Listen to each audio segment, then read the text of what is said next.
The blade slipped. The blade slipped. A sharp gasp escaped Amara's lips as the razor sliced across her daughter's scalp, and for a moment she froze, staring at the thin line of blood forming against skin that should have been smooth, ordinary, accepted. Her fingers trembled as she dropped the blade into the calabash beside her. "I'm sorry," she whispered, voice breaking. "I'm so sorry, my child." The little girl didn't cry. She never cried anymore. Instead, she sat quietly on the low wooden stool, eyes fixed on the flickering oil lamp dancing against the mud wall. Strands of thick black hair still clung stubbornly to her head, defying the ritual that had ruled this kingdom for generations.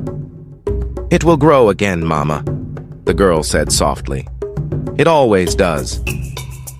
Outside the hut, drums echoed across the bald kingdom of Nkala, a place where the wind brushed across smooth heads like polished stone, and where hair was feared more than war, more than famine, more than death itself. In Nkala, hair was not beauty. Hair was danger, and tonight, danger was growing back faster than ever. Nkala had once been a prosperous kingdom, wrapped between whispering forests and golden savannas where antelopes danced and rivers sang stories older than memory. The people lived by the rhythm of drums and proverbs, guided by elders whose voices carried the weight of ancestors. But prosperity did not come without rules. The greatest rule of all was simple, absolute, and unquestioned. No one must have hair. The people shaved their heads at dawn and dusk, not as fashion but as obedience. Babies were shaved before their naming ceremonies. Warriors shaved before battle. Brides shaved before marriage. Even kings shaved before coronation. It was said that centuries ago, a woman named Adayes had walked through Nkala with hair so long it kissed the river's surface. She danced like fire and sang like rain, and for a time the kingdom flourished beneath her presence. Crops doubled, rivers overflowed, and children were born with laughter in their lungs. But Adayes had refused the elders' authority. She wore her hair with pride, rejecting warnings that it angered unseen spirits. And when drought came, swift and merciless, the elders blamed her crown of hair. They said her pride summoned silence from the ancestors. They said her hair swallowed the river. They said her beauty cost the kingdom its blessing. Adayes disappeared one night, and by morning the river had dried into cracked earth. Fear became law. Law became tradition. Tradition became truth. Since that day, Nkala shaved its history away, until the night Zuri was born. Amara's labor began under a swollen red moon that hung low like a watching eye. Thunder rolled in the distance, though no rain followed, and dogs howled as if warning of something unseen creeping toward the kingdom. Inside the birthing hut, midwives whispered prayers while burning dried herbs whose smoke curled like restless spirits. Sweat soaked Amara's body as pain gripped her in waves that felt endless, merciless, ancestral. "Breathe," one midwife urged. "The child is near." When the baby emerged, the room fell into a silence so heavy it seemed to swallow breath itself. The midwife holding the newborn froze. Her hands began to shake. The child's head was covered in thick, glistening hair. "No," the midwife whispered. "No, no, no." Another midwife stepped closer, then recoiled as if burned. "The curse," she breathed. "It has returned." The baby cried, a sound that pierced the silence like a challenge, and Amara stretched out trembling arms. "Give her to me," she said. But the midwives hesitated. "She must not live," one murmured. "If the elders see this—" "She is my daughter," Amara snapped, strength rising from somewhere deeper than fear. "Give her to me." The midwives exchanged glances heavy with dread before finally placing the child into Amara's arms. Tears streamed down Amara's face as she stared at the tiny being clinging to life against a kingdom's belief. The hair was soft, impossibly full, glimmering under lamplight like woven night. "She is beautiful," Amara whispered. But outside, footsteps approached. The elders had arrived. They entered without greeting, faces stern, eyes sharp with centuries of inherited fear. The oldest among them stepped forward, gaze locking onto the child. Silence stretched. "The prophecy breathes again," he finally said. Amara's heart thundered. "She is only a baby." "She is danger," another elder replied. A heated argument erupted, voices rising, clashing like storm winds. Some demanded the child be taken away before sunrise. Others insisted the ancestors' will must be observed rather than resisted. Amara held her daughter tighter, tears falling freely. "You cannot take her from me. I beg you." The oldest elder raised his hand, silencing the room. His voice carried the weight of finality. "The child will live," he declared, "but her hair must never be seen. Shave it every night. Hide her from the kingdom. If the hair returns, then the ancestors have chosen to speak." Relief and dread collided within Amara's chest, and so began Zuri's hidden life. Every night, Amara shaved her daughter's head with trembling hands. Every morning, hair returned as though summoned by unseen forces. It grew faster with each passing year, defying reason, mocking tradition, whispering truth the kingdom refused to hear. Zuri grew behind mud walls, her world defined by shadows and secrets. She watched other children laugh in the village square while hiding beneath head coverings too large for her small frame. She listened to festival drums from afar, dancing alone in her imagination while pretending she belonged. "Why am I different, Mama?" she asked one evening. Amara swallowed hard. "Difference is not always a curse, my child." "Then why must I hide?" Amara had no answer. As Zuri grew older, whispers began to follow her presence like unwanted shadows. Children pointed, women crossed paths quickly, men muttered prayers beneath their breath. "She is the reason rain delays," one villager murmured. "She carries the spirit of Adaizi," another said. "She will bring ruin," a third whispered. But Zuri felt something different stirring within her, something that did not resemble curse or shame. It pulsed quietly, like distant drums calling her toward a truth buried beneath generations of fear. On her 13th birthday, the dreams began. She found herself standing beside a river she had never seen, yet somehow knew intimately. Water flowed like silk, reflecting stars that felt close enough to touch. A woman stood at the river's edge, tall and radiant, her hair cascading like midnight waves. "You carry what they forgot," the woman said. Zuri's voice trembled. "Who are you?" "I am Ades." Fear and curiosity collided within Zuri. "They said you cursed the kingdom." Adaisi smiled, a sadness lingering in her eyes. "Truth is often buried by fear. They cut what they did not understand and blamed what they could not control."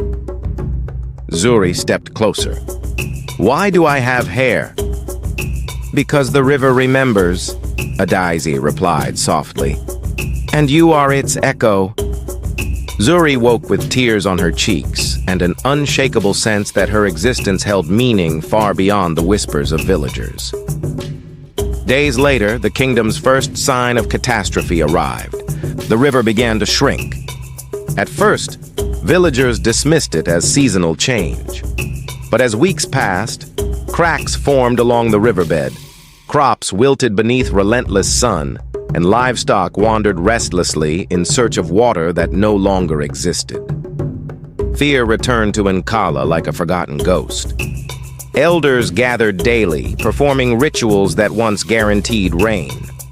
Goats were sacrificed, drums pounded through sleepless nights, and chants echoed into silent skies. Nothing changed. One evening, a young hunter collapsed before the elders, dust clinging to his skin.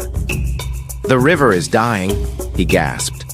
"I walked across where water once flowed." Panic spread. The elders retreated to a shrine sealed for generations, its entrance guarded by carvings half erased by time. With trembling hands, they pushed open the doors, releasing dust thick with forgotten history. Inside, a mural covered the wall. A woman with flowing hair stood beside a roaring river. Below it, ancient words read, "When the crown returns, water shall remember its path." The elders stared in stunned silence. "It cannot be," one whispered. But deep within their hearts, they already knew. Zuri was summoned to the village square for the first time in her life.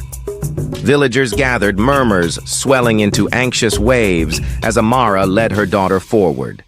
Zuri's hands trembled beneath her head covering, heart racing as hundreds of eyes fixed upon her existence.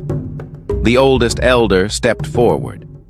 "Child," he said gently, "remove the covering." Zuri hesitated, glancing at her mother. Amara nodded, tears streaming silently. With shaking fingers, Zuri pulled away the cloth. Her hair spilled freely, catching sunlight like a living river. Gasps erupted. Some villagers fell to their knees, others backed away in fear. A few simply stared, caught between awe and disbelief. Zuri swallowed hard. "Why am I here?" The elder's voice trembled. "Because the kingdom is dying, and you may be the answer we feared." Zuri's heart pounded as memories of Adazi's dream echoed within her. She stepped forward, voice barely above a whisper. "The river is calling." Guided by instinct rather than instruction, Zuri walked toward the dried riverbed, villagers trailing behind in stunned silence. Each step felt heavier, charged with expectation and fear that pressed against her chest like invisible weight. When her feet touched the cracked earth, a strange stillness settled over the air. Wind paused. Birds fell silent.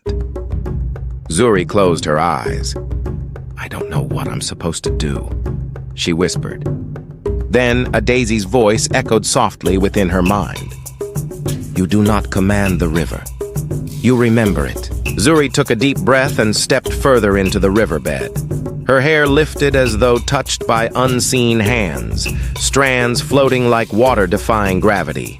A low rumble vibrated beneath the ground, growing louder, stronger, undeniable. Villagers watched in breathless silence. Cracks spread across the earth. Then water erupted. It surged upward with thunderous force, cascading across the riverbed like a long-forgotten promise finally fulfilled. Rain followed moments later, heavy drops drenching villagers who stood frozen between disbelief and overwhelming relief. Cries of joy erupted. Some villagers laughed, others wept openly. Elders fell to their knees as realization dawned with painful clarity.